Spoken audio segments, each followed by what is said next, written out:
Good afternoon. This is Micah Mitchell with Madison County Weather Updates. I haven't done a video for you in a little while. There hadn't been that much really to talk about. I will increase those though and start covering the pattern more, especially as we get into winter and as I prepare to launch crystal clear weather. For those of you who donate to the page financially, consistently, um, it'll be end up being $4.44 a month to get access to crystal clear weather as a minimum. And of course, you can always do more. The more, the better. But I just got to do something to try to keep the page afloat. So I want to give something extra to help, or to something extra to those who are financially supporting keeping this thing going. And so that page will cover not only Madison County, but it'll cover Indiana, the Great Lakes region, and some national stuff, because sometimes seeing the nation also helps understand the weather that's close. So at any rate, the reason for this video is I want to talk about two potential systems that we've got coming up, one in the morning and then the larger one at the end of the week. So we're going to take a look here at Pivotal Weather. This is the HRRR model. Well, if I am smarter than my stuff here. This is the HRRR model, and we're starting this at, this is at 4 a.m. The time up here is Central Standard Time, so we're on Eastern Time, Eastern Standard, so we're an hour ahead of that. So this is 4 a.m. We're starting to see precipitation right along the state line. Of course, timing will vary a little bit. This just kind of gives you a visual idea of what to expect. And I'm showing you the HRRR first. I think it's the one that's more on base, but I will show you the global models as well. And so here we are now at 5 a.m. and snow is starting to reach about the US 31 corridor, starting to come into Hamilton County, Tipton counties, Howard County. As we move ahead to 6 a.m. now, snow would be into Madison County, into Delaware County, and starting into Henry County, those areas. Grant County would already have snow going. The intensity of the snow is the thing that'll be the big question. Clippers, as I noted earlier in my post, can be very fickle. Sometimes they can come through, they look like they're going to do something pretty good, and they'll just kind of dry up. Other times they'll find their own cold air and overproduce. So the intensity of the snowfall and the air temperature are going to be two big question marks that we can't really answer ahead of time. Most data, including HRRR, has temperatures right around 33 or so when this is going on. So with the anticipated snowfall rates, that wouldn't have much of an impact on roads. However, if it snows harder, or if the temperatures drop below 32 for a significant period of time, then the snow could begin to have impacts on the roads. Right now, I don't expect that. So we move on with this, and we got now we're at 7 a.m., 8 a.m., 9 a.m., 10 a.m., 11 a.m., and you can see it just kind of hangs out, but it becomes a little more patchy. It's starting to become more patchy in nature here, but maybe a little bit, we'll get an occasional heavy snow burst, and then it'll move on. Again, temperatures are modeled to be in the mid 30s or so, so the impacts shouldn't be too major. But again, especially if you live in outlying areas where it tends to be cooler, definitely if you are out in a county outside of city and town limits, you may have a little more impact there. So if you have to drive through those areas, you might want to anticipate possible higher impacts in rural areas if you have to drive through them. Then as we move on into noon, 1, 2, 3, and you can see it begins by afternoon to kind of change over or mix. That'll be pretty light. Most of the system will be done by then. So that's kind of what the HRRR model has on timing, and you can see just the kind of patchy stuff as the low pressure gets away from here. Let's take a look here. This is kind of a pain on my small computer. So we'll take a look at the anticipated snowfall throughout the period. And you can see there's not a lot of impact here throughout the 48-hour period, but you got these little areas right here. Let me change this to local instead of regional. Oh no, I am on local. Never mind. So we got these little patchy areas here with blues that could be 1 inch.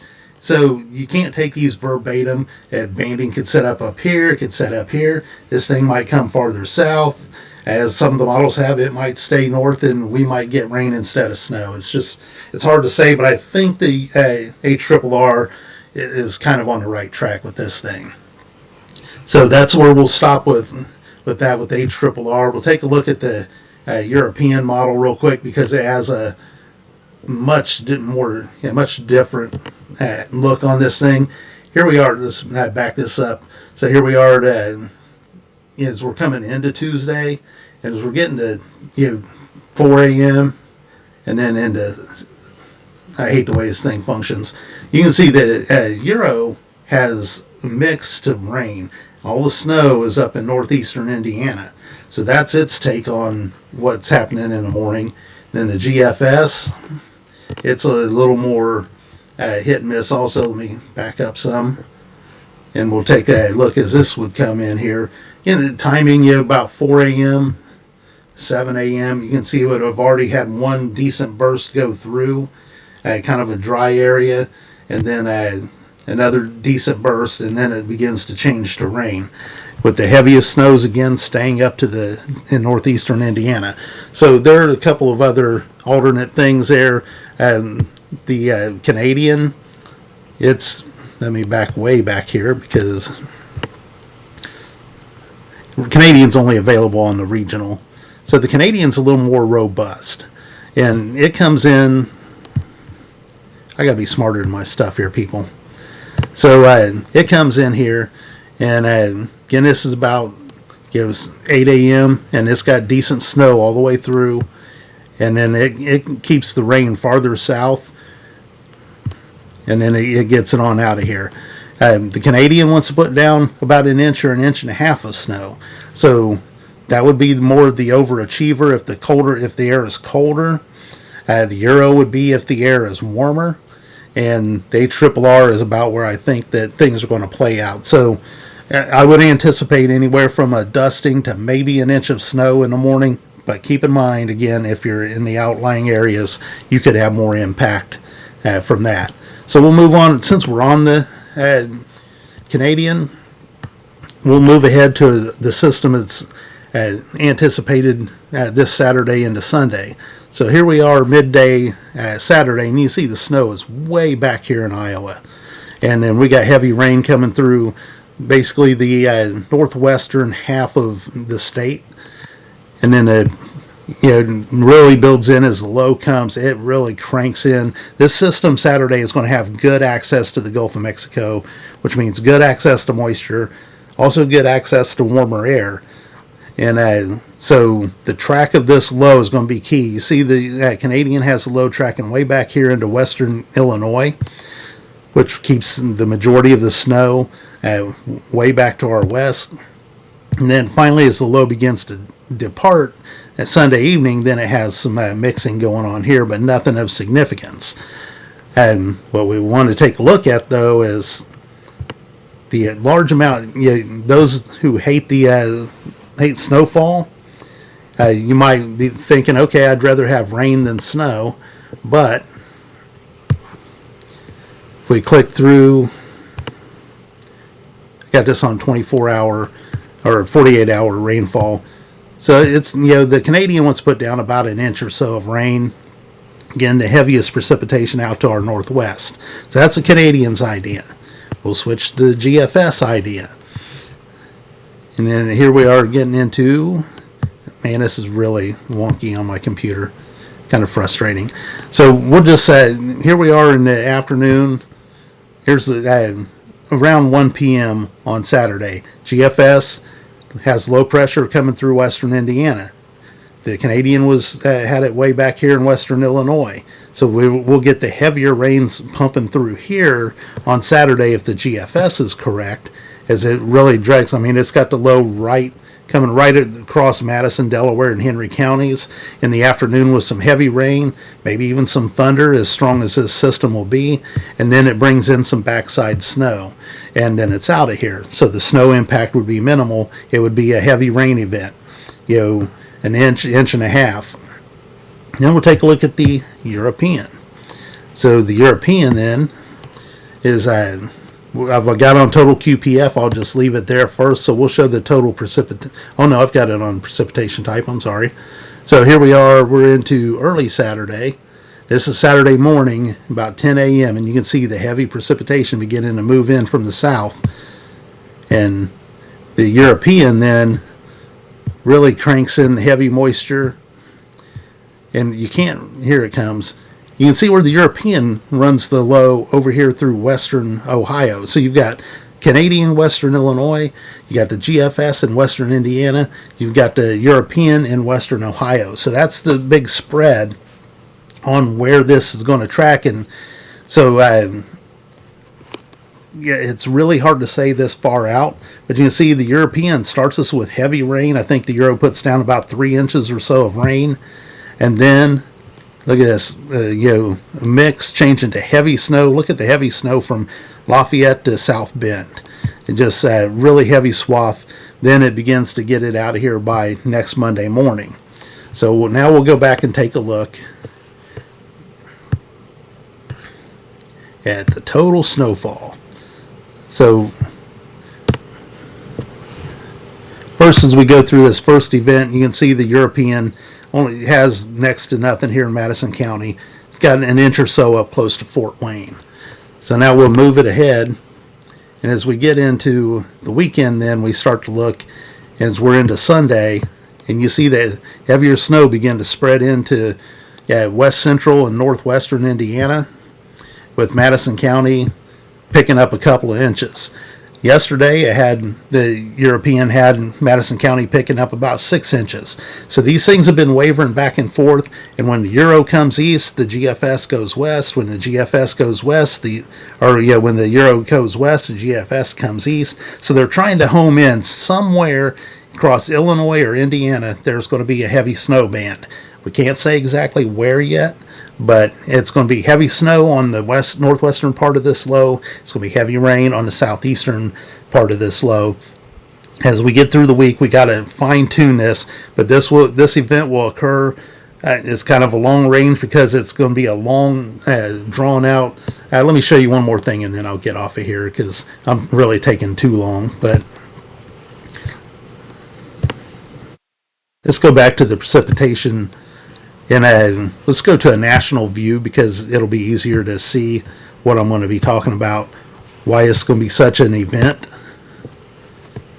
Again, with the access to the Gulf of Mexico, we can see we've got our low pressure starting here, but you can see this axis of rain that's coming out to the northeast of it, kind of along the thermal gradient. There's going to be strong lift this way, and you're going to have sinking air this way, and it's really going to, the moisture that gets pumped in around this low pressure is really going to be able to advect way north and northeast of this low pressure, and that's what will set up the stronger rainfall. As you can see, you just, for a long time, you've got this elongated, it's kind of an extension of this low pressure, and it's just going to produce a lot of rainfall as this low pressure feeds off of the Gulf of Mexico. And then you can see it really is cranking it up here, and you can see the classic comma now developing as that low pressure begins to come north.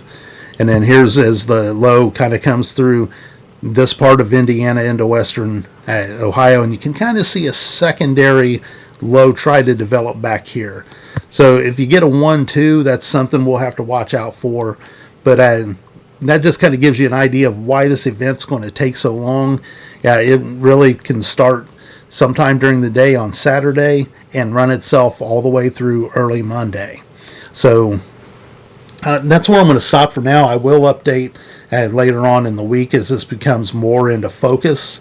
But I just wanted to give you an early look at what we may have coming both overnight. So just a quick recap. In the morning, I expect some sort of snowfall. Again, it's possible by some data it could be all rain. I do suspect it's going to be snowfall. And Madison County, I think we're looking at a dusting to maybe an inch. It's the way it looks right now. And then we'll be looking at the larger storm toward the end of the week. We'll see if it maintains intensity. and what kind of a track it begins to set up. From what happened in the Bering Sea a couple weeks back, I think there's a good chance that that heavy snow swath is coming through somewhere in Indiana. So we'll just see how that all plays out. I will update you with the new video maybe around Wednesday or so. Who knows, if I'm bored tomorrow, I might do one. But that's where things stand right now. So be prepared in the morning for possible travel impacts if it gets a little colder, and prepare ahead for either heavy rain or maybe some heavy snow. Or, Madison County seems to end up on the border of everything. We might get a mix of both. So, and that would come again Saturday through early Monday. So for now, that's Micah Mitchell. This is Micah Mitchell with Madison County Weather Updates. That's the way things look. Again, thank you to those of you who donate and help keep this page going. There are about 40 of you out of the 14,000 to keep this page going, and I really appreciate you. And if you don't normally donate or subscribe, please do so. Again, there's going to be more content coming for the Crystal Clear Weather page. So everybody have a great day, have a safe morning commute, and we'll talk to you later in the week. Thank you.